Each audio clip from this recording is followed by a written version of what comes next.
Welcome back to என் hobbies 5.3 YouTube channel. நம்ம சேனலில் தமிழ் மூவியோட கண்டினியூஷன் மிஸ்ஸிங்கான மிஸ்டேக்ஸ் தான் பார்க்க போகிறோம். அந்த வகையில் இன்றைக்கி நம்ம பார்க்க போகிறது விஜய் சேதுபதி மற்றும் ஐஸ்வர்யா ராஜேஷ் சேர்ந்து நடித்த காப்பேர் ரணசிங்கம் படத்தோட மிஸ்டேக்ஸ் தான் பார்க்க போகிறோம். அந்த படத்தோட மிஸ்டேக்ஸ் பார்க்குறதுக்கு முன்னாடி நம்மளோட சேனலை சப்ஸ்கிரைப் பண்ணுங்கள். அதுக்கு பக்கத்தில் இருக்கிற பெல் ஐக்கானையும் கிளிக் பண்ணுங்கள்.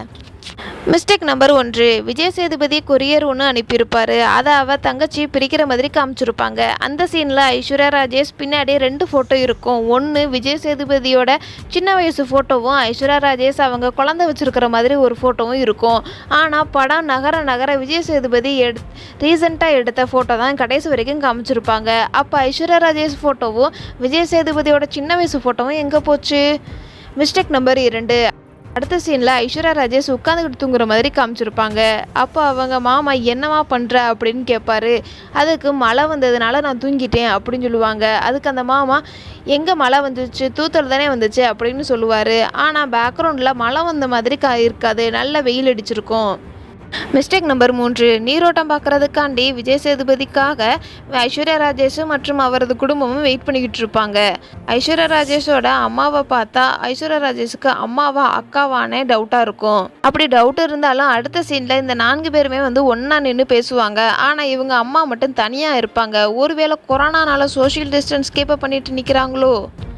மிஸ்டேக் நம்பர் 4, விஜய் சேதுபதி ஐஸ்வர்யா ராஜேஷ் கிட்ட நீரோட்டம் பற்றி பேசிக்கிட்டு இருக்கும்போது ஐஸ்வர்யா ராஜேஷோட அம்மாவுக்கு மட்டும் டச்சப் பண்ண மறந்துட்டாங்க போல். அதனால் அந்த சீனில் அவங்களே டச்சப் பண்ணிக்கிட்டு இருப்பாங்க. அவங்களும் அந்த ஃப்ரேமில் இருக்கிறதே மறந்துட்டாங்க போல். மிஸ்டேக் நம்பர் 5, விஜய் சேதுபதி தண்ணி காண்டி போராட்டம் பண்ணும்போது கலெக்டர் கிட்ட பேசுகிற மாதிரி காமிச்சிருப்பாங்க. ஃபர்ஸ்ட் ஃப்ரேமில் கலெக்டர் பின்னாடி இருந்த சிகப்பு கலர் தொப்பி போட்ட ஐயா மட்டும் ஃப்ரேம் டு ஃப்ரேம் இடமாறிக்கிட்டே இருப்பார். மிஸ்டேக் நம்பர் 6, ரோட்டில் தண்ணி பைப்பு உடஞ்சி தண்ணி லீக் ஆகிற மாதிரி காமிச்சிருப்பாங்க. அதை ஐஸ்வர்யா ராஜேஷ் அந்த தண்ணியை அடைக்கிற மாதிரி காமிச்சிருப்பாங்க. ஃபர்ஸ்ட் ஃப்ரேமில் க்ளோஸ்அப் ஷாட்டில் எடுக்கும்போது அவங்க தலைமுடி தண்ணியில் படுற மாதிரி இருக்கும். ஆனால் அதே செகண்ட் ஃப்ரேமில் லாங் ஷாட்டில் எடுக்கும்போது தலைமுடி பின்னாடி இருக்கிற மாதிரி காமிச்சிருப்பாங்க.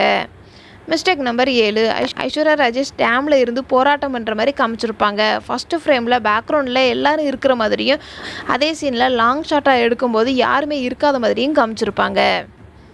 ஐஸ்வர்யா ராஜேஷ் தண்ணி பிடிச்சிக்கிட்டு வர மாதிரி காமிச்சிருப்பாங்க. அப்போ ஒரு பாம்பு நிற்கும். அது ஏன் வந்துச்சு, ஏன் அந்த சீன் அங்கே வச்சுருக்குறாங்க அப்படின்னு உங்களுக்கு யாராவது தெரிஞ்சிச்சுன்னா மறக்காமல் கமெண்ட் பாக்ஸில் கமெண்ட் பண்ணுங்கள். மிஸ்டேக் நம்பர் 9, இந்த படத்தில் ஒரு கோர்ட் சீன் வரும். அதில் ஃப்ரேம் டு ஃப்ரேம் கலெக்டர் சின்ன டயலாக் மட்டும் பேசிட்டு உட்காந்துட்டு இருக்கிற மாதிரி இருக்கும். மிஸ்டேக் நம்பர் 10, ஃபஸ்ட்டு ஃப்ரேமில் ஜட்ஜு கலெக்டர்கிட்ட ஒரு கேள்வி கேட்பாரு. ஆனால் செகண்ட் ஃப்ரேமில் விஓ ஆஃபீஸர் தான் நிற்கிற மாதிரி காமிச்சிருப்பாங்க.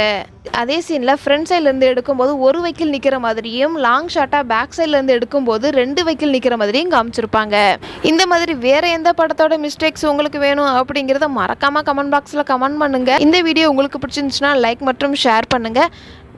பாய்.